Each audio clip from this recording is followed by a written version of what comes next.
Au nom du Père et du Fils et du Saint-Esprit, ainsi soit-il.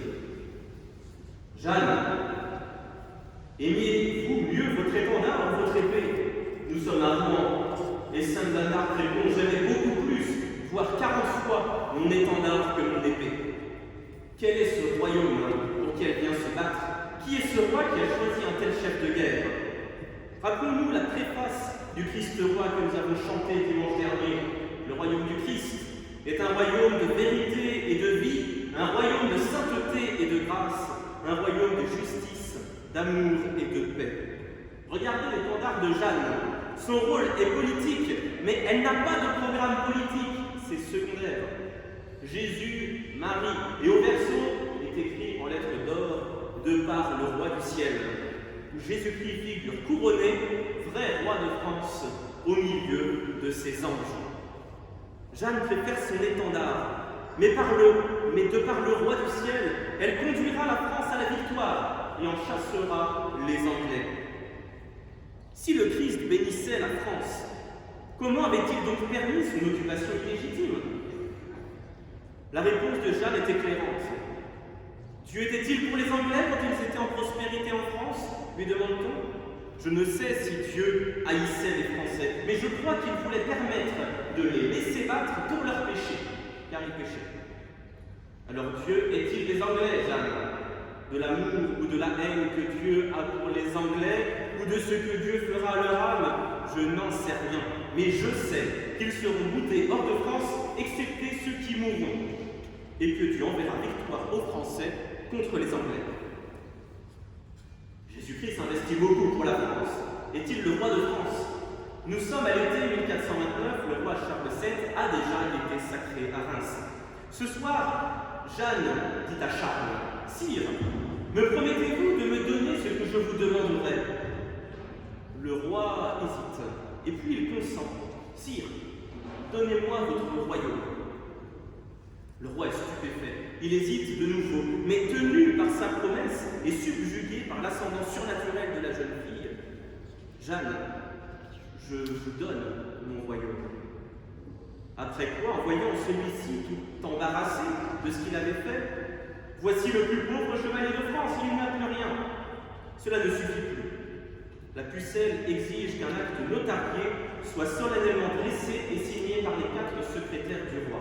Écrivez: le 21 juin de l'an de Jésus-Christ 1429, à 4 heures du soir, Charles VII donne son royaume à Jeanne.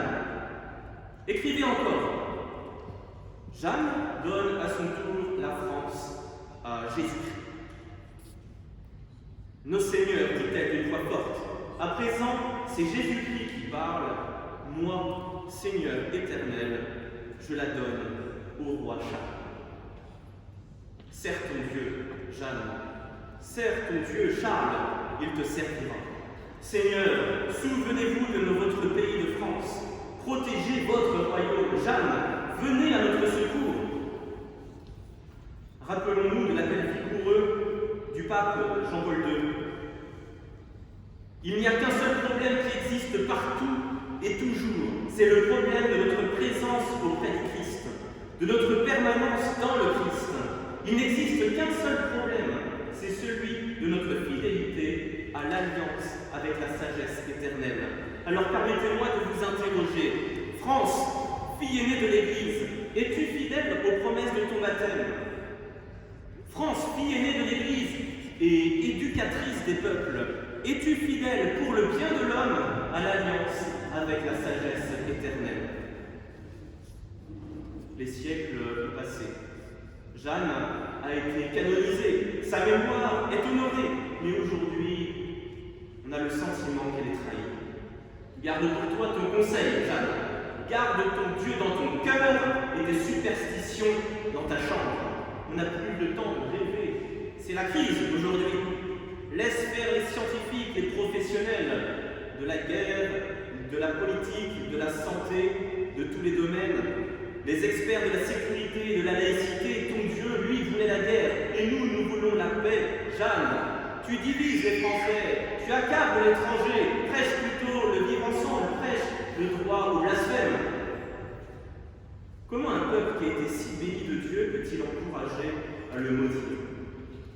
Heureusement, Jeanne n'a pas attendu la liberté d'expression pour dire ce qu'elle a à dire. Elle est sûre d'elle. Ce qu'elle dit vient de Dieu. Elle l'est et elle restera libre jusqu'au moment de sa mort. Elle ne craint personne, hors le roi du ciel. Ma voix m'a dit de répondre hardiment et que Dieu me conforterait. Et voici ce qu'elle dit à l'évêque Cochon. Vous dites que vous êtes mon juge.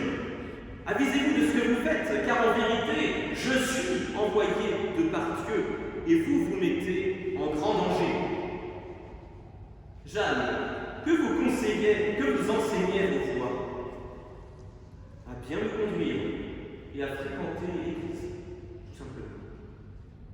Pourquoi cette voix ne parle-t-elle pas directement avec votre roi? Je ne sais si c'est la volonté de Dieu. Pour moi, certainement, sans la grâce de Dieu, je ne saurais rien faire. Savez-vous donc si vous êtes dans la grâce de Dieu? Si je n'y suis, que Dieu m'y mette, et si j'y suis, que Dieu m'y tienne. Je serais la plus dolente du monde si je savais n'être pas en la grâce de Dieu. Et si j'étais en péché, je crois que la foi ne viendrait pas à moi. Je voudrais que chacun l'entende aussi bien.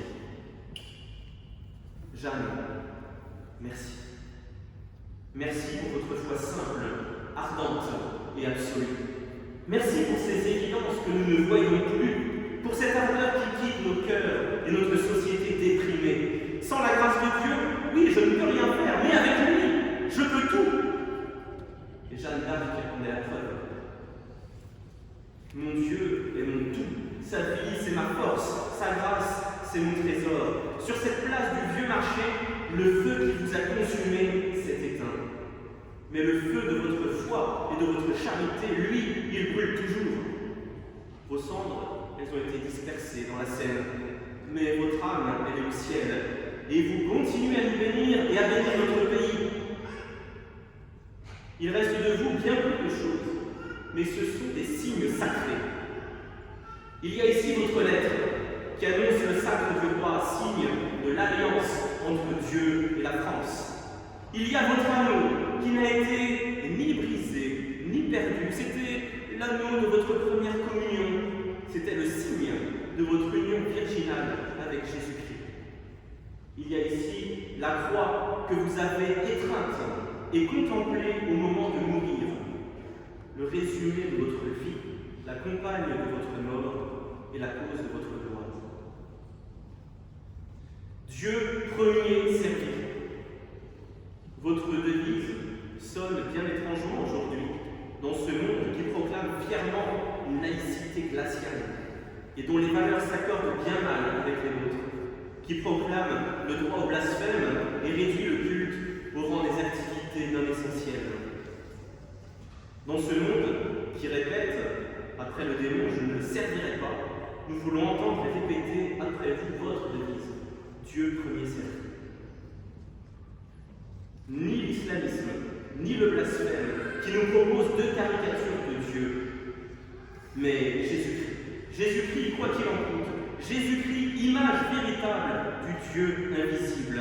C'est lui notre roi, non seulement par droit de nature, parce qu'il nous a créés, mais aussi par droit de conquête, parce qu'il nous a rachetés. Et aucune loi civile ne s'imposera à lui. Et c'est pas parce que ce discours est inaudible aujourd'hui qu'il ne faut pas le dire. Saint Paul aux Colossiens, c'est par lui que toutes choses ont été créées dans les cieux et sur la terre. Tout a été créé par lui et en lui. Et il est lui-même avant tous, et tous subsistent en lui. C'est lui le principe, le premier-né d'entre les morts, afin qu'en toutes choses, il garde la primauté. Parce qu'il a plu au Père que toute plénitude habite en lui, et de se réconcilier par lui toutes choses, pacifiant par le sang de sa croix, soit ce qui est sur la terre, soit ce qui est dans les cieux, en Jésus-Christ, notre Seigneur. Mais rassurez-vous, chef d'État, Dieu ne vous renversera pas, même s'il pourrait envoyer sur le champ des légions d'anges. Avec votre prudence humaine, vous pouvez continuer à prendre des décisions plus ou moins heureuses pour le bien commun. Vous pouvez même vous servir de votre pouvoir pour légaliser des crimes contre l'enfant à naître ou les personnes âgées. Mais rassurez-vous, chef d'État, nous le chantons à l'Épiphanie. Cruel Hérode, pourquoi crains-tu l'arrivée d'un Dieu roi? Il ne ravit pas les sceptres mortels. C'est lui qui donne les royaumes célestes. Oui, vous le savez, ce ne sont pas les chrétiens qui vont aujourd'hui décapiter leur prochain. Seigneur, si vous ne régnez pas encore sur les États, régnez maintenant pleinement sur nos cœurs. Sainte Jeanne d'Arc savait que c'était la priorité. Pour elle, et même pour chacun des soldats de son armée, moins ses voix l'assistent et plus elle se confesse. Elle ne sera forte que de la force de Dieu, que si elle se présente en état de grâce. Ce sera le cas sur le champ de bataille à Orléans, par exemple. La veille, tous les soldats se confessent, et le matin, tous entendent la messe. Elle ne peut vivre sans l'Eucharistie. Même confinée et brutalisée dans sa prison à Rouen, on lui aura retiré toutes ses libertés, mais quand même pas celle de communier, de recevoir le corps sacré de son Sauveur. Allez, Jeanne, reçois ton Dieu. Tout à l'heure, c'est lui qui te recevra. Serre ton Dieu, et il te servira. Et Jeanne reste là, dans sa tour, toute unie à Jésus-Christ. Mais il faut y aller. La charrette l'attend. Alors elle y monte courageusement. Elle sait que l'union définitive avec le Seigneur est pour bientôt. Le bûcher, pour elle, c'est l'antichambre du ciel. On lui a mis la longue robe blanche des suppliciés. On la calomnie encore. Hérétique, relapse, apostate, idolâtre. Quelle ressemblance avec le mystère du Christ, qui avait été aussi accusé des propres péchés de son peuple et qui avait dû les expier à sa place. Le Christ, qui meurt pour les péchés que nous aurons commis après sa venue, me fait penser à Sainte Jeanne d'Arc. Elle, pourquoi n'aurait-elle été le bouc émissaire, l'agneau égorgé pour racheter les péchés passés et à venir de la France? Hérétique. Nous sommes au XVe siècle. La France va connaître beaucoup d'hérésies, surtout celle du protestantisme. Relapse. La France pratique régulièrement l'impiété et même plusieurs fois la persécution depuis, avant d'apostasier sa foi et de tomber dans l'idolâtrie du rationalisme et du matérialisme. Sainte Jeanne d'Arc s'avance. La place du vieux marché, noir de monde, et le bûcher est très haut. Jeanne y monte d'un pas aussi ferme que lorsqu'elle monte aux échelles d'assaut, rapportera frère Martin. Elle nous fait penser aussi au Christ qui porte sa croix. Elle écoute le sermon du prédicateur, nouveau pharisien qui invoque Dieu pour justifier cette condamnation injuste. Méfiez-vous des prédicateurs. Et puis elle s'écrie: Bienheureuse Trinité, bienheureuse glorieuse Vierge Marie, bienheureux Saint du paradis, Sainte Catherine, Sainte Marguerite, Saint Michel, Saint Gabriel. Rouen, seras-tu ma demeure dernière? Rouen, mourrai-je ici? Je déclare à toutes les personnes, quelle que soit leur condition ou leur patrie, qu'elles soient avec ou contre moi, que je leur demande humblement pardon. Que tous veuillent bien prier pour moi. Je leur pardonne le mal qu'ils me ont fait. Et je demande pardon aux Anglais et aux Bourguignons des dommages que je leur ai causés. Je demande à tous les prêtres ici présents que chacun d'eux dise une messe pour moi. Je recommande mon âme à Dieu, à la bienheureuse Marie, à tous les saints. Je les invoque. Je demande pardon aux juges, aux Anglais et au roi de France. Ah, Rouen, j'ai grand peur que tu n'aies à souffrir de mon nom. Apportez-moi une croix. Un soldat anglais en fait une petite avec 2 bouts de bois. Elle demande qu'on aille chercher la croix de procession de la paroisse Saint-Sauveur et qu'on la tienne élevée devant ses yeux jusqu'à la fin. Le disciple n'est pas au-dessus de son maître, comme Jésus-Christ son modèle. C'est mystérieusement, par une mort ignominieuse, qu'elle va accomplir sa mission. La place du Vieux Marché, c'est un peu le mont Calvaire de la France. La victoire par la croix, comme celle qu'elle contemplera jusqu'au dernier soupir et que nous avons aujourd'hui sous nos yeux. Un clerc l'avait apportée et Jeanne la serra très étroitement et longuement, selon les témoignages. Tenez haut la croix du Seigneur, pour que je puisse la voir. Jésus, Jésus. Les voix que j'ai eues étaient de Dieu. Tout ce que j'ai fait, je l'ai fait par le commandement de Dieu. Non, mes voix ne m'ont pas déçu. Les révélations que j'ai eues étaient de Dieu. Les flammes montent et le silence se fait. Et on entend une dernière fois le nom du bien-aimé, Jésus. Permettez-moi de conclure avec Charles Péguy. Elle fut une fleur de la vaillance française, de charité française, de sainteté française. Elle fut une fleur de la race chrétienne et de la race française, une fleur de chrétienté, une fleur de toutes les vertus héroïques. Elle ne fut pas une fleur de chevalerie, une vocation trop profonde l'avait marquée. Marquée à ce point pour tant de grandeur et pour une vie si profonde, marquée à ce point pour toutes les vertus, appelée à ce point pour le ciel. Elle avait mesuré d'avance tout ce qu'il y a de précaire dans un honneur qui naît de ce monde. Au premier degré, Jeanne d'Arc eut en plénitude les vertus de la guerre, qui ne sont pas petites. Elle est entrée dans le jeu de la guerre sans aucune restriction. Elle obéissait.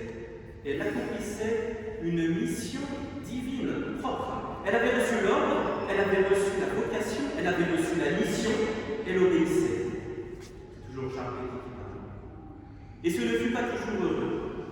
Et nous rejoignons ici cette vocation, cette imitation unique par laquelle, parmi toutes les saintes, il lui fut donné d'imiter au plus près la vie, la passion et la mort de Jésus.